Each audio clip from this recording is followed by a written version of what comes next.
The scripture reading for this morning is Psalm 77, 1 through 6. My voice rises to God, and I will cry aloud. My voice rises to God, and he will hear me. In the day of my trouble I sought the Lord. In the night my hand was stretched out without weariness. My soul refused to be comforted. When I remember God, then I am disturbed. When I sigh, then my spirit grows faint. Selah. You have held my eyelids open. I am so troubled that I cannot speak. I have considered the days of old, the years of long ago. I will remember my song in the night.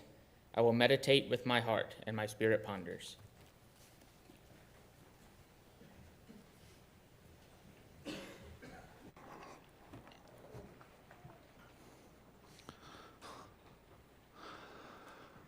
Good morning.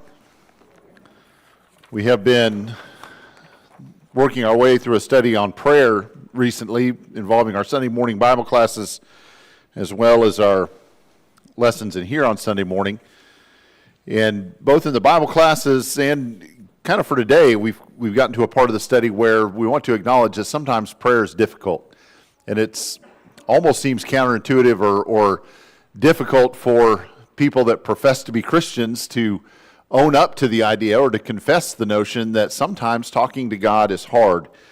But that's just the reality of it. Sometimes that's the truth. Sometimes life is difficult, and sometimes when we need to pray and when we want desperately to pray, sometimes it's hard.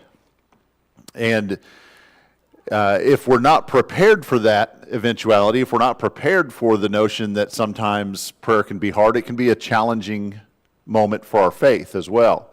It can be a moment when, if we've never struggled in prayer, if we've never struggled addressing God before, then when that happens, if we're not prepared for that notion, then it can be disconcerting. It can be hard to work through. It can be hard to know how it's going to be resolved. And so we need to prepare for that. Even if right now everything is going great in your life, that's wonderful. You should be praying prayers of thanksgiving and prayers of joy and acknowledging that to God that things are going well. If things are not going well, you still need to be praying. You still need to be talking to God about those things, even if it's difficult. And if you're somewhere in between, just wait. It'll change. It'll either get better or it won't. And we need to be praying and talking to God through all of those seasons of life. And so this lesson today just sort of acknowledges that notion, that idea that sometimes praying is difficult. And it also gives us the hope and the idea that there is a language, there's a way of speaking to God given to us in scriptures that can help us through those seasons of life as well. So we're going to look at Psalm 77 today as sort of a model for what prayer can look like when prayer is difficult. And so we'll start with just an examination of Psalm 77 and see what we can learn from that. First of all, the heading of Psalm 77 tells us that it's for the choir director according to Jeduthun, a psalm of Asaph. And while those headings of the psalms are ancient, they date all the way back into the Dead Sea Scrolls. If you are familiar with that discovery that set Bible scholarship, it sounds weird to say it set it back, but it set it back in time by centuries to the oldest text that we have of Old Testament scriptures, and the headings of the psalms are there. Right there in the Dead Sea Scrolls. And so these are ancient statements about how the Psalms were written or who they were written by or what they were written for. And so this psalm is attributed to someone by the name of Asaph according to Jeduthun. Well, who is Asaph? Let's talk about Asaph for a minute. If you'll go to 1 Chronicles chapter 16, you'll see some things about a man named Asaph. In fact, if you go back to 1 Chronicles 15, you'll see the first mention of Asaph. Around that time, David had taken it upon himself or decided that he was going to change the resting place of the ark. The ark had been in the old location where all those years ago Joshua had set it. when they moved into the promised land, and now David, because he had moved the central focus of his kingdom, Jerusalem, he wanted to bring the ark to Jerusalem. And so as they're in that process, David makes some changes to the leadership and how that looks. And in 1 Chronicles chapter 15, and looking at verses 16 and 17, we are introduced to somebody by the name of Asaph. It says, the sons of the Levites carried the ark of God on their shoulders with the poles thereon, as Moses had commanded according to the word of the Lord. Then David spoke to the chiefs of the Levites to appoint their relatives, the singers with instruments of music, harps, lyres, loud-sounding cymbals, to raise the sound of joy. So the Levites appointed Heman, the son of Joel, and his relatives, Asaph, the son of Berechiah, and from the sons of Merari and their relatives, Ethan, the son of Cushiah. And so there we see Asaph mentioned as one of the three men that were appointed by David to sort of oversee the final resting place for the ark, where it was going to be, they were going to minister before the ark. They were going to be in charge of the singing and the praising that went on in the presence of the ark. And Asaph is one of those men, and Jeduthun is one of those men as well. We don't read his name in the New American Standard. It's a different name used there, the name Ethan, but that is the same name that we have there in the Psalms. Jeduthun was one of those men that was tasked with overseeing the praises before the Ark of the Covenant. And so when it says that it's a psalm of Asaph, according to Jeduthun, probably scholars believe that the words were written by Asaph, and Jeduthun then would have been the one that set it to music for their worship service. Later in 1 Chronicles chapter 16, as the ark is brought to its final place there, if you read through verses 1 through 7, you'll see Asaph and Jeduthun there again mentioned several times. In verse 7 it says, then on that day David first assigned Asaph and his relatives to give thanks to the Lord. So it was Asaph who was sort of made preeminent among those three to be the one who was in charge of setting the tone or the praise that went on before the ark. And then in the verses that follow there in 1 Chronicles chapter 16, verses 8 down through part of the chapter, we have included what we would recognize as being Psalm 105. It's not exactly the same. Some of the verses are different, but basically Psalm 105, or the first 15 verses of Psalm 105, are included there in that part of 1 Chronicles 16. And then go down to verse 37. It says, so he left Asaph and his relatives there before the ark of the covenant of the Lord to minister before the ark continually as every day's work required. So who was Asaph? Asaph was the worship leader for Israel. He was the one in charge of making sure that God was addressed properly before his mercy seat upon the ark. And so when we see that it is a psalm of Asaph, and there are several psalms of Asaph in the book of Psalms, we know that he was involved intimately with the worship of Israel, and that he was personally selected by David, who we know wrote almost half of the Psalms, to be one that was placed in that position. And so Asaph and David had a strong connection, and we see them connected together through the Psalms as well. So that's sort of the introduction. This is who Asaph is. Now, what does Asaph have to say to us in Psalm 77? Well, we've already read the first 6 verses, and so we'll go with that section first. In this first section, Asaph begins by saying that he is raising his voice to God. My voice rises to God, and I will cry aloud. Well, that's our first indication that there's trouble. There's difficulty. There's something wrong. And because we don't cry out to God, we don't raise our voice to God typically when things are going well, when things are going right. And so something is amiss, and Asaph is going to talk to God about it. And the expectation is, in verse 1 there, that he will hear me. And it's good to have that expectation of God, that connection to God, that when we lift our voice to him, when we go to him in prayer, that we know he's there and that he's going to hear us. Do you have that friend that you know will pick up the phone when you call? Do you have that friend that you know you can call on day or night to be able to express yourself to them, whether it's a time of joy, whether it's a time of difficulty, whether you're hurting, whether you're happy, whatever it is? Do you have that friend that you know you can pick up the phone and call at any moment, and they'll be there for you.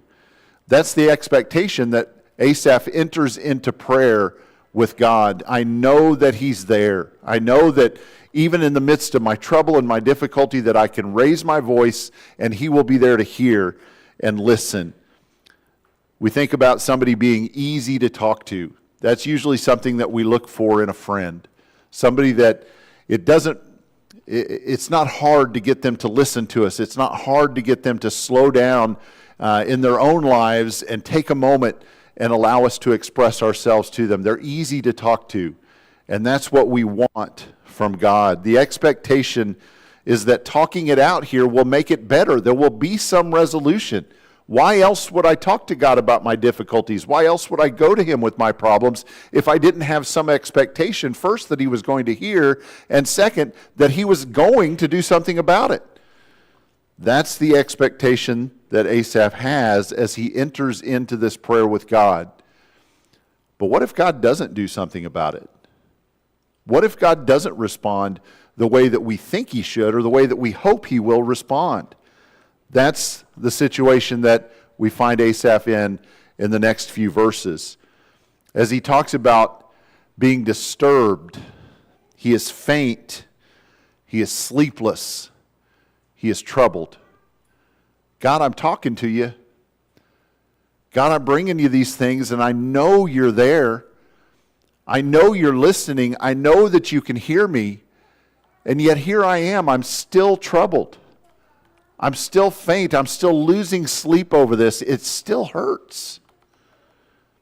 God, where are you? Why are you not listening to me the way that I thought you would?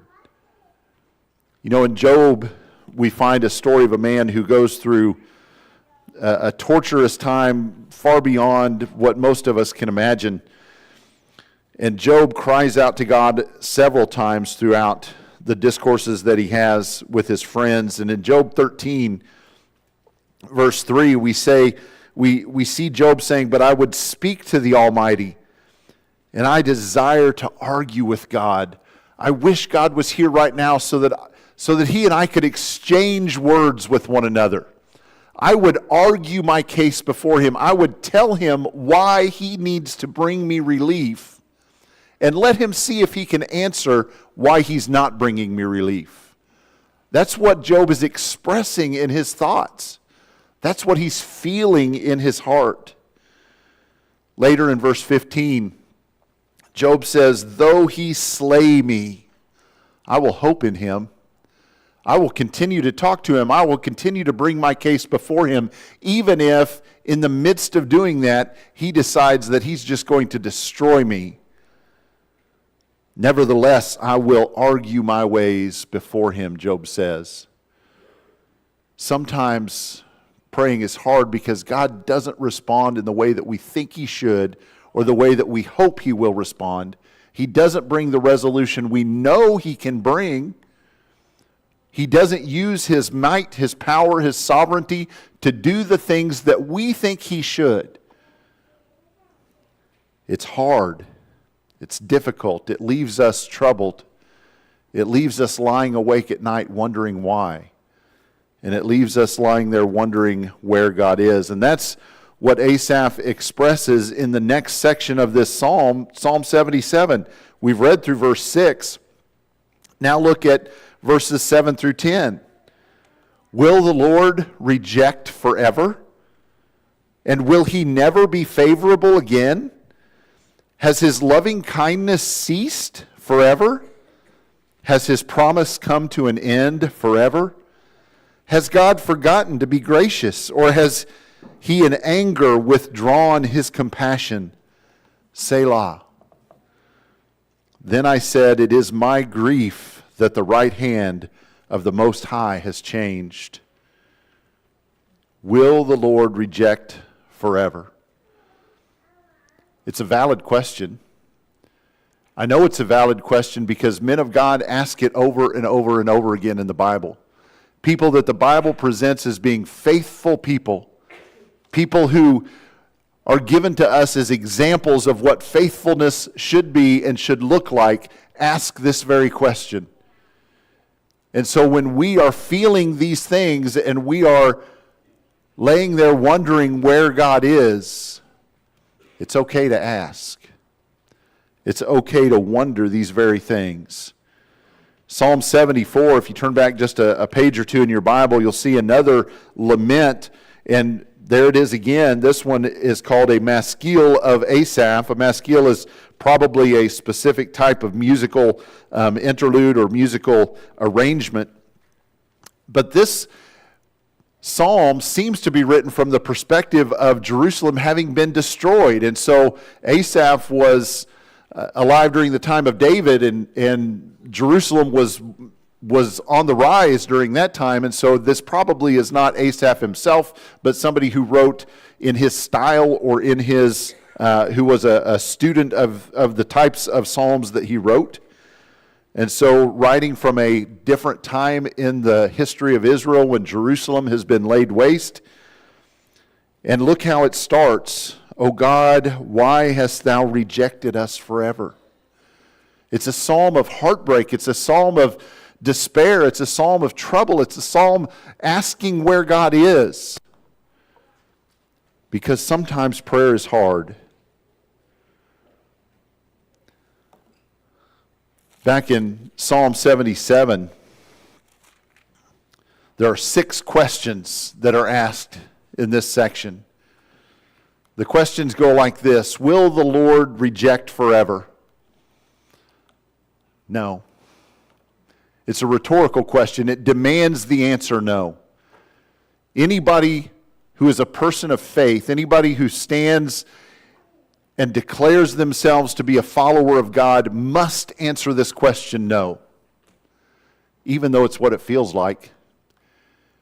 Even though my heart wonders where God is, I know I have to say no to that question. Has His favor ceased forever? Again, the answer is no, it has to be. We know that He is faithful. We know that He won't forget us forever. Has His loving kindness ceased forever? No.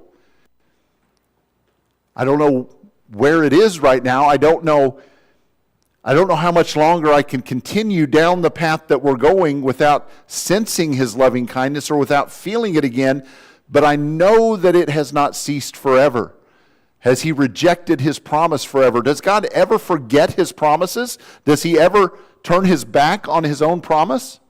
No. It's not possible. Has God forgotten to be gracious? Does God get absent-minded? Does He just forget to take care of His people sometimes and leave us here wondering where He is, wandering alone in the wilderness because He forgot to take care of us? No. But then there's one more question. Is God mad at me? Is God angry with us for some reason? And because of His anger, because of something that we have done to offend Him, has He withdrawn compassion from us? And then there's a pause. That word Selah, S-E-L-A-H, that you read from time to time in the Psalms, is a word that just means stop. Stop and consider. Stop and think about it. And so 5 questions are asked that demand the answer no. And then there's a 6th question. A 6th question that we have to stop and think about. Is my prayer ineffective right now because of sin? Is there something amiss in my life, in my relationship with God, that is causing my prayer to be ineffective? Let me consider that. Let me think about it. Because that one could be yes. And so Asaph, in the midst of asking God some hard questions, is also willing to ask himself a hard question. And we need to be willing to do that as well. To ask ourselves the hard question about how we're living and how we're pursuing God and how we're honoring Him and how we're living according to His will. And maybe that's the reason that our prayers in that moment are hard and are ineffective. Asaph continues from that point with sort of a change. There's a noticeable shift in focus at this point of the psalm, a shift from I to you. If you look through and you want to count them up, at least the way that the one writer that I was looking at counted them up, there were, in the first half of this psalm, there were 22 first-person pronouns used. Now, I'm a math teacher. I think that means the word me and my and I, right? So those are first-person pronouns. That's 22 times in the first half of this psalm, and God is mentioned 11 times. So the focus is definitely on me and not on God during that first portion of the psalm. But in the second half, it shifts. And now in the second half of the psalm, there are 3 uses of that personal pronoun, me and my and I, but God is mentioned 24 times. That's a noticeable shift where instead of thinking about myself and instead of thinking about me, I'm thinking about God and making Him the most important part of the prayer. Let's read verses 11 through 15 and notice the shift in language. I shall remember the deeds of the Lord. Surely I will remember the wonders of old. I will meditate on all thy works and muse on thy deeds. Thy way, O God, is holy. What God is great like our God? Thou art the God who works wonders. Thou hast made known thy strength among the peoples. Thou hast by thy power redeemed thy people, the sons of Jacob and Joseph. Selah. The shift is in to go from thinking about me and my troubles and my difficulties and the hurt and the pain and the things that I'm suffering, and now I'm thinking about God. Now I am remembering who God is, remembering what He has done, remembering all of the times that He has delivered His people in the past. There's the occasion here to remember His deeds, and you can read down through that section. He's remembering His deeds, His wonders, His works, His holiness, His greatness, His strength, His power, His redemption. All of those things are mentioned as being the works that God has done. We need to change the focus from woe is me to how great thou art. Change the focus from me to Him. And see if that doesn't make prayer easier. Again, the word Selah appears at the end of this section for us to pause and to consider those things that we have prayed about, to consider His deeds, to really ponder His wonders, His works, His redemption, His holiness, to really stop and think about those in connection to what I'm going through right now. Because it still hurts, it still is difficult. My life still isn't what I wish it was or what I hope it was, but God. But God is great, but God has done things in the past, but God is holy.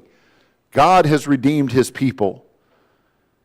And we need to spend time considering that in the midst of our difficulties. And that springboards us right into the last section of the Psalm, verses 16 and following, where we see a specific memory about what God has done in the past, and it reminds us that God is working. God still is doing things today. The waters saw thee, O God. The waters saw thee. They were in anguish. The deeps also trembled. The clouds poured out water. The skies gave forth a sound. The arrows flashed here and there. The sound of thy thunder was in the whirlwind. The lightnings lit up the world. The earth trembled and shook. Thy way was in the sea, and thy paths in the mighty waters, and thy footprints may not be known. Thou didst lead thy people like a flock by the hand of Moses and Aaron. Asaph here calls to mind a very vivid and poetic description of the crossing of the Red Sea. And if you remember that story from the history of the Israelites when they were in Egyptian captivity, and they went through all the plagues and they saw the 10 plagues, and then finally Pharaoh tells them, just take your stuff and go and get out of my kingdom, and they leave. And then Pharaoh realizes, I didn't really want him to leave, and so he chases after him with his army, and his idea is that he's going to chase them down and either bring them back into slavery or just destroy them. And the children of Israel find themselves trapped between the army of Pharaoh and the Red Sea. There's nowhere to go.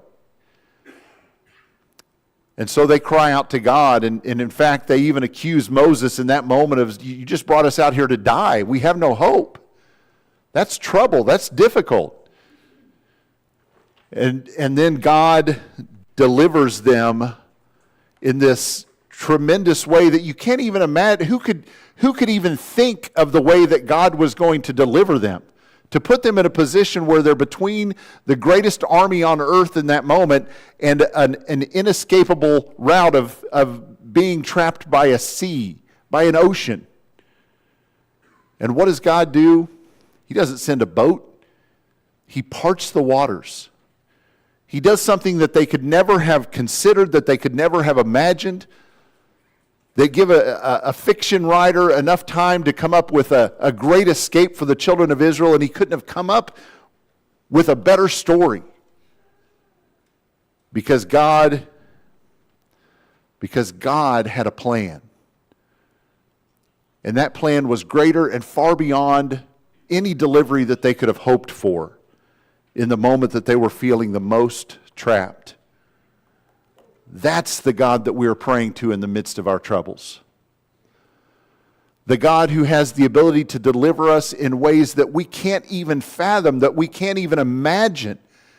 God, I know that you can deliver me from this trouble that I'm in right now because you delivered the children of Israel with their millions and their flocks and their herds and their possessions, and they walked across on dry ground. And you protected them from that army, and you protected them from the sea, and you did it in a spectacular way.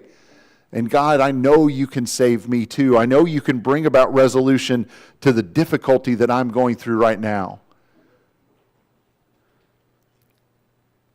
God is working. And we don't know how he's working. We don't know what resolution he's going to bring about to the pain that we're feeling or to the trouble that we're going through, but God has a plan. And his delivery will be mighty. His delivery will be great. That's the God that we're praying to. In the midst of trouble, remember God's power. His power to part the seas. His power to create the universe by the word of his mouth. His power to raise the dead, to heal the sick, to calm the storms. Remember God's power.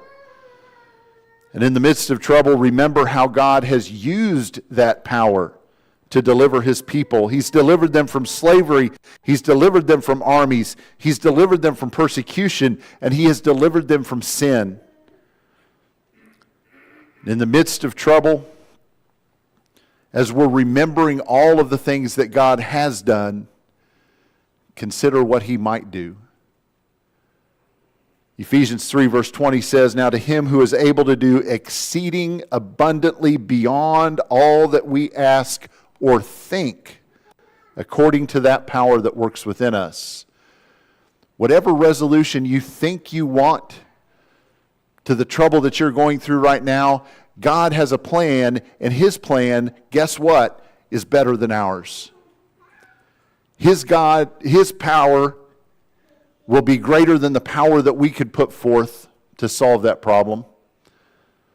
His resolution will be greater than whatever resolution we think that situation needs.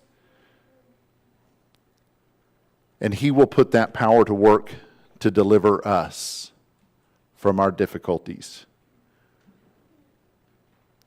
When praying is hard, keep praying. Don't give up on prayer. Don't stop. When it's hard to trust because of what you're feeling right now, keep trusting. When it's a challenge to stay faithful, stay faithful.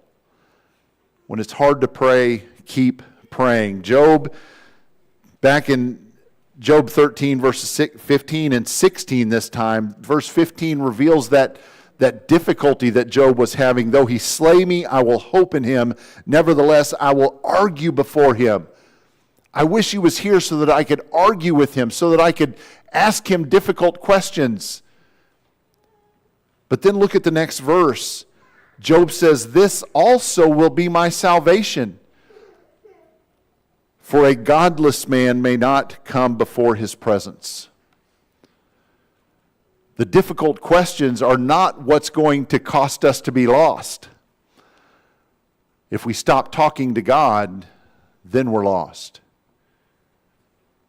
As long as we're still talking to Him, we can find salvation in that. We can find resolution. We can find an end to our troubles because we're continuing to talk to Him. It's when we stop talking that we're in trouble. Job said, even if by talking to Him it causes him to slay me, I won't stop talking to him. Because that reveals to him that I still trust him. We need to reveal our trust in God by continuing that conversation with him, even when things are difficult, even when it's hard. This morning, I know that just touches the hem of the garment or begins the conversation or thinking about difficulties that we can go through that make prayer difficult, that make prayer hard. But the bottom line through all of it is keep praying. Keep talking to God. No matter how hard it is, no matter what questions you have to ask of Him, keep praying. Because that's when He knows that we are still trusting in Him. If you have any need this morning, would you come while we stand and sing?